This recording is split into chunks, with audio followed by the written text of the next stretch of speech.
नमस्कार, मैं अंजलि मिश्रा। स्वागत है आप सभी का द न्यूज में। दिल्ली शराब घोटाले मामले में अरविंद केजरीवाल की मुसीबतें बढ़ती जा रही है। पहले ईडी ने कई सारे दावे किए और अब सीबीआई ने कोर्ट में काफी बड़ा दावा कर दिया है, जहां पर उन्होंने कहा है कि केजरीवाल ने मनीष सिसोदिया के सिर जो है कई सारी बातें कह दी हैं और उनके नाम पर चीजें डाल दी है। यही नहीं, आपको बता दें कि इसके बाद अरविंद केजरीवाल ने भी इस बयान पर अपनी प्रतिक्रिया दी, अपनी राय रखी।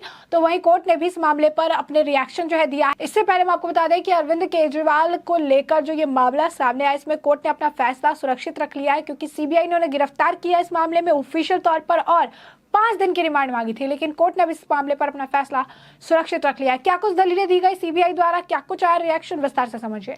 तो दिल्ली शराब कांड में अरविंद केजरीवाल की मुसीबतें बढ़ती जा रही है। अरविंद केजरीवाल को लेकर सीबीआई ने भरी अदालत में बड़ा दावा किया है। सीबीआई ने अदालत को बताया कि दिल्ली शराब घोटाले केस में अरविंद केजरीवाल ने सारा दोष मनीष सिसोदिया पर डाल दिया है। सीबीआई ने कहा कि अरविंद केजरीवाल से पूछताछ की जरूरत है। सीबीआई ने दावा किया कि अरविंद केजरीवाल ने कहा है कि उन्हें आबकारी नीति की कोई जानकारी नहीं थी।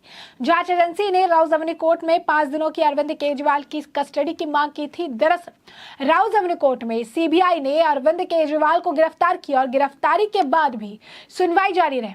इस दौरान अपने एक्शन के पक्ष में सीबीआई ने कई दलीलें दी। सीबीआई ने कहा कि अरविंद केजरीवाल की जमानत पर हाईकोर्ट से रोक लगाने के बाद ही हमने गिरफ्तार किया है। अदालत ने सीबीआई को गिरफ्तारी का आधार बताने के लिए कहा था, जिसके जवाब में सीबीआई ने लंबी दलीलें दी।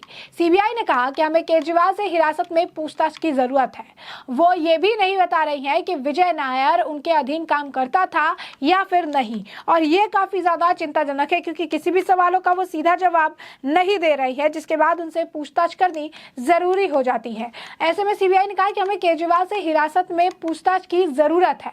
वह यह भी नहीं बता रहे कि विजय नायर के अधीन काम कर रहे थे। उनका कहना है कि वह आतिशी मार्लिन और सौरभ भारद्वाज के अधीन काम कर रहे थे। उन्होंने सारा दोष मनीष सिसोदिया पर डाल दिया और कहा कि उन्हें आबकारी नीति के बारे में कोई जानकारी नहीं है। केजरीवाल को लोकसभा चुनाव के चलते जमानत मिली थी, उस वक्त हमने केजरीवाल से पूछताछ नहीं की। 16 मार्च 2021 को एक शराब कारोबारी से संपर्क किया, ज्ञात की केजरीवाल शराब नीति को लेकर मिलना चाहते हैं।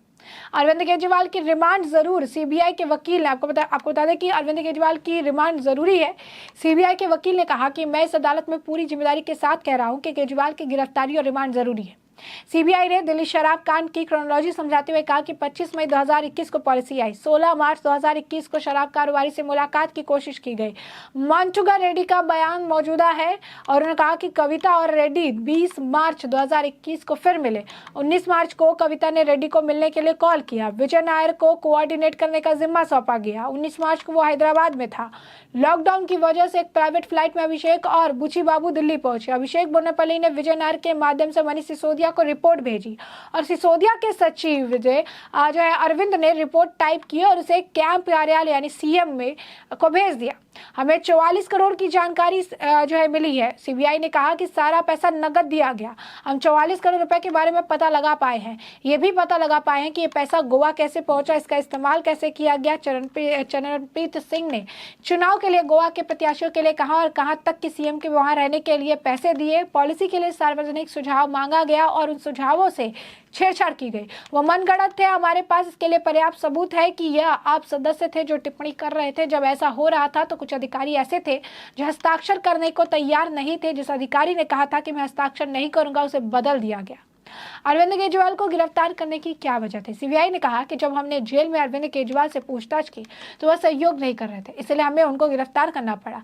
जब हमने पूछा कि क्या आप गोवा गए थे और आपके ठहरने का खर्च उसने उठाया, तो उन्होंने कहा कि उन्हें याद नहीं। सीबीआई ने दावा किया कि गोवा के अरविंद केजरीवाल को ठहरने का खर्च के अलावा खर्च का हवाला के जरिए चुकाया गया। ने कहा कि जांच एजेंसी ने बहुत पक्षपातपूर्ण तरीके से काम किया है। केजरीवाल की ओर से अधिवक्ता विवेक जैन ने कहा कि सीबीआई द्वारा पूछताछ के लिए आवेदन और पारित आदेश की आपूर्ति की मांग करते हुए एक आवेदन दायर किया जा रहा है। चौधरी ने कहा कि यह सबसे संवेदनशील मामलों में से एक है जो न्याय शास्त्र के इतिहास और विकास में भी दर्ज किया जाएगा। उन्होंने कहा कि जांच एजेंसी ने बहुत पक्षपातपूर्ण तरीके से काम किया। एक व्यक्ति के मामले में हिरासत में है और यह स्थापित कानून है कि उसे दूसरे मामले में भी गिरफ्तार किया जा सकता है, लेकिन हम यहाँ उचित प्रक्रिया के तहत काम कर रहे हैं। उन्होंने प्रार्थना की कि सुनवाई कल तक के लिए टाल दी जाए और दस्तावेजों को केजरीवाल की कानूनी टीम के साथ साझा किया जाए ताकि वे कल तक तैयार होकर आ सके।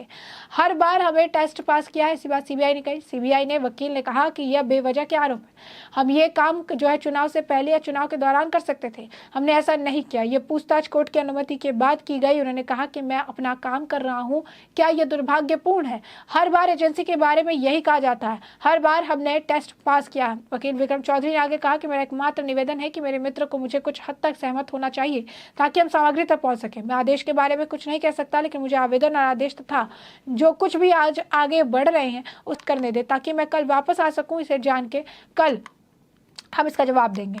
कोर्ट ने चौधरी से कहा चूंकि आरोपी जेसी में है और इसीलिए उन्होंने पूछताछ के लिए आवेदन किया है। चौधरी ने कहा कि मुझे उस आवेदन की सामग्री पढ़नी है। कोर्ट ने कहा कि कल वे इसे औपचारिक रूप से गिरफ्तार करने के लिए प्रोडक्शन वारंट जारी करने आए थे, क्योंकि वह जेसी में था। उसे अभी तक आरोपित रूप से गिरफ्तार नहीं किया गया था। कोर्ट ने कहा कि चूंकि इस मामले में से गिरफ्तार नहीं किया गया तो कार्रवाई कब शुरू होगी? तभी जब कोई गिरफ्तार होगा। सीबीआई ने वकील ने कहा कि मुझे किसी की अनुमति की जरूरत नहीं, मुझे सिर्फ कोर्ट की अनुमति चाहिए, क्योंकि अब मेरी जांच है। चौधरी ने कहा कि चाहे गिरफ्तारी की अनुमति हो या रिमांड की, यह ऐसा मानना है कि जिसे 7 साल की सजा का प्रावधान है। अनिलेश कुमार, सत्येंद्र कुमार, अतिल और सीबीआई मैनुअल दिशा निर्देशों पर आपके माननीय सदस्यों को विचार करना होगा। सीबीआई कोर्ट ने कहा कि अरविंद केजरीवाल को अभी तक सीबीआई मामले में जो है औपचारिक रूप से गिरफ्तार नहीं किया गया है। तो चौधरी ने कहा कि यह जांच अगस्त 2022 से लंबित है। मुझे गवाह के तौर पर बुलाया गया था, वह नोटिस था, मैं उनके लिए पेश हुआ और 9 घंटे तक मैंने सहायता की, तब से एक भी नोटिस नहीं है। वे गवाह से आरोपी कैसे बन गए ये बताना मुश्किल है। चौधरी ने कहा कि क्या कोई नियम है कि आप हमें सुने बिना ही फैसला सुना दें? क्या मुझे इसलिए निकाला जाना चाहिए क्योंकि उन्होंने अभी तक उसे गिरफ्तार नहीं किया? कोर्ट ने कहा कि अनुमति देने का मतलब ये नहीं कि मैंने केस के गुण दोष पर अपना विचार दे दिया। यह सिर्फ इतना कहना है कि जो व्यक्ति जेसी में है उसे सीधे गिरफ्तार नहीं किया जा सकता। राजधानी कोर्ट में सुनवाई के दौरान फिर केजरीवाल का शुगर लेवल जो है वो डाउन हो गया था और उन्होंने चाय बिस्किट की मांग की, जिसके बाद कोर्ट ने उन्हें इजाजत दे दी थी। सीबीआई ने केजरीवाल को गिरफ्तार किया और हिरासत में लेकर उनसे शराब नीति को लेकर पूछताछ जो है करना चाहती है और सीबीआई ने 5 दिन की कस्टडी जो है मांगी थी। केजरीवाल के वकील जो है आपको बता दें विवेक जैन ने दलील दी थी कि मनीष सिसोदिया की जमानत के दौरान भी यही दलील दी गई। सिसोदिया के खिलाफ आरोप पत्र पहले ही दाखिल किया जा चुका था और अगर आप उन्हीं सबूतों पर भरोसा कर रहे हैं जो आप मुझे कैसे गिरफ्तार कर सकते हैं। इसके बाद कई तरह के दलीलें जो है दी गई, काफ़ी कुछ जो है कहा गया और जो है काफ़ी सारी चीज़ें बोलने के बाद दिल्ली के मुख्यमंत्री अरविंद केजरीवाल की 5 दिन की रिमांड करने वाली सीबीआई की याचिका पर दिल्ली की अदालत ने फैसला सुरक्षित रख लिया। अब ऐसे में आपको बता दें कि फैसला शाम तक भी सुनाया जा सकता है। वहीं अरविंद केजरीवाल ने कोर्ट ने आखिर में कहा कि सीबीआई दावा कर रही है कि मैंने सिसोदिया के खिलाफ बयान दिया, ये गलत है। मनीष सिसोदिया निर्दोष है, आम आदमी पार्टी निर्दोष है, मैं भी निर्दोष हूँ। वह इस मामले पर लगातार बीजेपी नेताओं की भी प्रतिक्रिया आ रही है। मनोज तिवारी ने क्या कुछ कहा इस मामले पर, जरा आप खुद सुनिए। अरविंद केजरीवाल और आम आदमी पार्टी खुद ही इतने बड़े बड़े आरोपों में घिरी हुई है, वो क्या आरोप लगाएगी? न जाने कितने अपराध और पाप किए हैं अरविंद केजरीवाल ने। सीबीआई का केस कोई नया नहीं है, ऑलरेडी पहले से है। और आपको बताऊं, ये जो सीबीआई का केस है ये कांग्रेस ने किया है, कांग्रेस के द्वारा किया हुआ ये केस है। इसलिए वो कृपया बीजेपी पर कुछ भड़ास न निकालें, कांग्रेस से बात करें। और रही बात, अभी उनके ऊपर एनआईए का भी केस है, आतंकवादियों से पैसा लेने का। तो जो व्यक्ति इतना आकंठ डूबा हो भ्रष्टाचार में, उसके साथ जो कानूनी कार्रवाई है वो होनी चाहिए। आम आदमी पार्टी के चिल्लाने से कोई फर्क। जैसा कि आपने सुना कि मनोज तिवारी क्या कुछ जो है कहते नजर आए हैं और ऐसे भी आपको बता दें कि बीजेपी के नेता वीरेंद्र सचदेवा ने भी इस मामले पर प्रतिक्रिया दी है। क्या कुछ कह रहे हैं वो जरा सुनिए। कविता से लगातार पूछताछ चल रही थी, तो शराब नीति घोटाले में ये तो स्पष्ट है कि अरविंद केजरीवाल उसके सूत्रधार हैं और सीधा सीधा उनकी इन्वॉल्वमेंट है। तो मैं तो कहूंगा कि जांच एजेंसी अपना काम करे और परिणाम सबके सामने आएगा। राघव चड्ढा को बताना चाहिए कि शराब नीति में बदलाव क्यों किया, शराब नीति में कमीशन, दलाली, चोरी किसने की, पैसे किसने खाए। अगर आप अपराध कर रहे हैं तो उसके परिणाम को भुगतने के लिए भी आपको तैयार रहना चाहिए। ये बात इनको स्पष्ट रूप से समझ में आनी चाहिए। और कानून अपना काम कर रहा है तो उसका स्वागत करना चाहिए। जैसा कि आपने सुना, इन दोनों नेताओं का यही कहना है कि अरविंद केजरीवाल भ्रष्टाचार में लिप्त है, उनसे खिलाफ ये जो कार्रवाई हो रही है वो कांग्रेस के कंप्लेन के बाद ही हो रही है। तो इसमें बीजेपी का नाम इन्वॉल्व करके कोई फायदा नहीं है, उन्हें कांग्रेस से इसे लेकर कन्फ्रंट करना चाहिए। तो ऐसे में अब इस पूरे मामले पर आपकी भी जो राय हो हमें कॉमेंट सेक्शन में कॉमेंट करके जरूर से जरूर साझा करिएगा। धन्यवाद।